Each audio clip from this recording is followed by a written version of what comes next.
Kung akala mo yung monster movies sa Netflix ang pinaka-weird, bro, sa Pilipinas, may real-life patch notes na mas nakakatakot pa.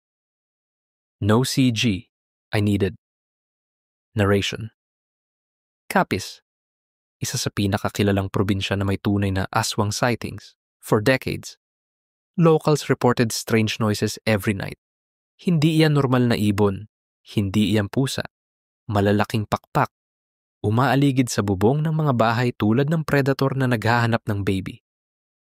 Sa isang barangay sa Pontevedra, tuwing may bagong silang nasanggol, hindi natutulog ang mga lalaki.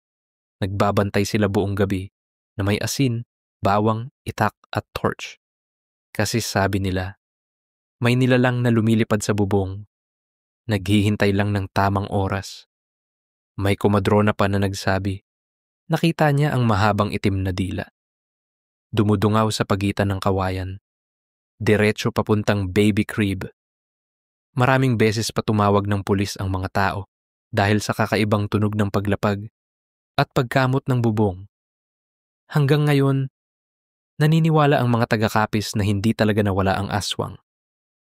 At kaya, marami pa ring bahay doon na may bawang at asin sa bawat bintana.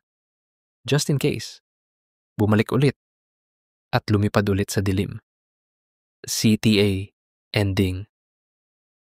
Kung gusto mo pa ng true PH horror stories, follow, like and comment, part 2 Capiz and I'll drop the next real case